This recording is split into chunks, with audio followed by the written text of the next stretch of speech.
12 जनवरी 2026 को उत्तर भारत के कई राज्यों में कड़ाके की ठंड देखने को मिली। दिल्ली, यूपी, बिहार और पंजाब में शीतलहर के कारण आम जनजीवन प्रभावित हुआ और लोग घर में रहने को मजबूर नजर आए। दिल्ली एनसीआर में घने कोहरे की वजह से सड़क, रेल और हवाई यातायात बुरी तरह प्रभावित रहा। कई ट्रेन लेट हुई और दर्जनों उड़ानों को रद्द या डाइवर्ट करना पड़ा।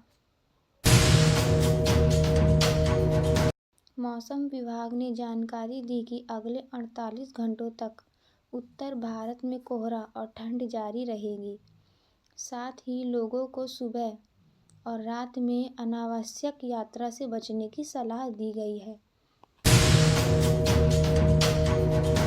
प्रधानमंत्री नरेंद्र मोदी ने आज राजधानी में एक उच्च स्तरीय बैठक की, जिसमें देश की आर्थिक स्थिति, महंगाई नियंत्रण और रोजगार सृजन जैसे अहम मुद्दों पर विस्तार से चर्चा किया। केंद्र सरकार ने गरीब और मध्यम वर्ग के लिए चलाई जा रही जन कल्याण योजनाओं की प्रगति रिपोर्ट मांगी और अधिकारियों को निर्देश दिए कि योजनाओं का लाभ हर पात्र व्यक्ति तक पहुंचे। संसद के आगामी बजट सत्र को लेकर राजनीतिक हलचल तेज हो गई है। सभी दल अपनी अपनी रणनीति बनाने में जुट गए हैं और अहम मुद्दों पर चर्चा शुरू हो चुकी है। शेयर बाजार में 12 जनवरी को भारी उतार चढ़ाव देखने को मिला। शुरुआती गिरावट के बाद बाजार संभला, लेकिन निवेशकों में अभी भी सतर्कता का माहौल बना हुआ है। अंतर्राष्ट्रीय बाजार के संकेतों के चलते आज सोने और चांदी की कीमतों में हल्की तेजी दर्ज की गई, जिससे सराफा बाजार में ग्राहकों को दिलचस्पी बढ़ी। सरकारी तेल कंपनियों ने आज पेट्रोल और डीजल के दामों में कोई बदलाव नहीं किया, जिसमें आम लोगों को थोड़ी राहत महसूस हुई और ट्रांसपोर्ट खर्चे स्थिर रहा। रक्षा मंत्रालय ने बयान जारी कर रहा है कि भारत आत्मनिर्भर रक्षा उत्पाद की दिशा में तेजी से आगे बढ़ रहा है और आने वाले समय में कई स्वदेशी हथियार सिस्टम शामिल किए जाएंगे। उत्तर प्रदेश सरकार ने ठंड को देखते हुए गरीब और जरूरतमंद लोगों के लिए अलाव और कंबल वितरण की व्यवस्था तेजी कर दी है, ताकि कोई भी ठंड से जान न गंवाए। बिहार में बढ़ती ठंड के कारण कई जिले में स्कूल के समय में बदलाव किया गया है, जिससे छोटे बच्चों को सुबह की ठंड से राहत मिल सके। राजस्थान के कई इलाकों में तापमान शून्य के करीब पहुंच गया है, जिससे खेतों में फसलों पर असर पड़ने की आशंका जताई जा रही है और किसान चिंतित नजर आए। मध्य प्रदेश सरकार ने राज्य में सड़क और इंफ्रास्ट्रक्चर को मजबूत करने के लिए एक नई बड़ी परियोजना को मंजूरी दी, जिससे रोजगार के नए अवसर पैदा होंगे। महाराष्ट्र सरकार ने किसानों को राहत देने के लिए फसल नुकसान का सर्वे कराने को जल्द मुआवजा देने का आश्वासन दिया, जिससे किसानों में उम्मीद जगी है।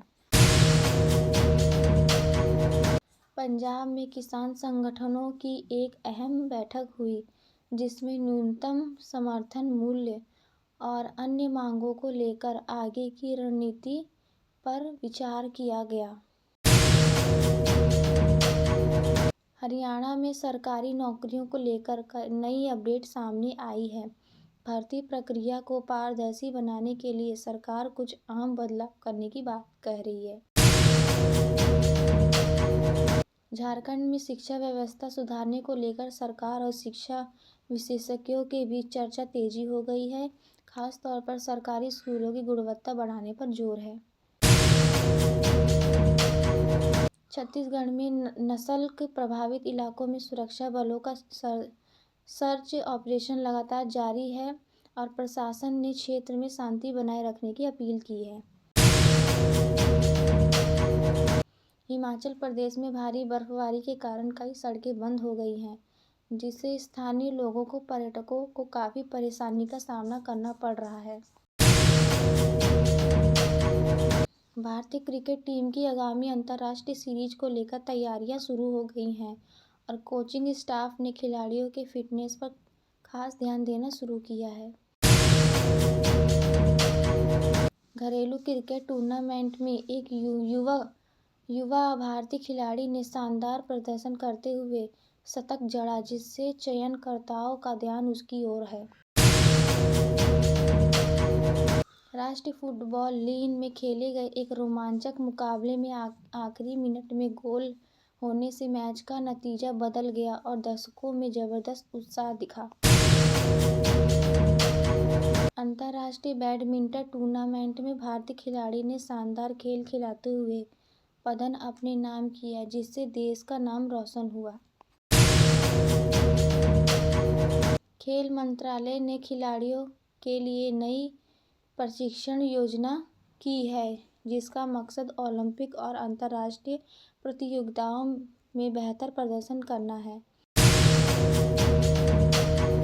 बॉलीवुड की आने वाली फिल्म का टीजर आज रिलीज हुआ, जिसे सोशल मीडिया पर जबरदस्त प्रतिक्रिया मिली और फैंस में उत्साह देखने को मिला। साउथ फिल्म इंडस्ट्री की नई फिल्म ने रिलीज होते ही बॉक्स ऑफिस पर रिकॉर्ड तोड़ कमाई की और कई पुराने रिकॉर्ड ध्वस्त कर दिए।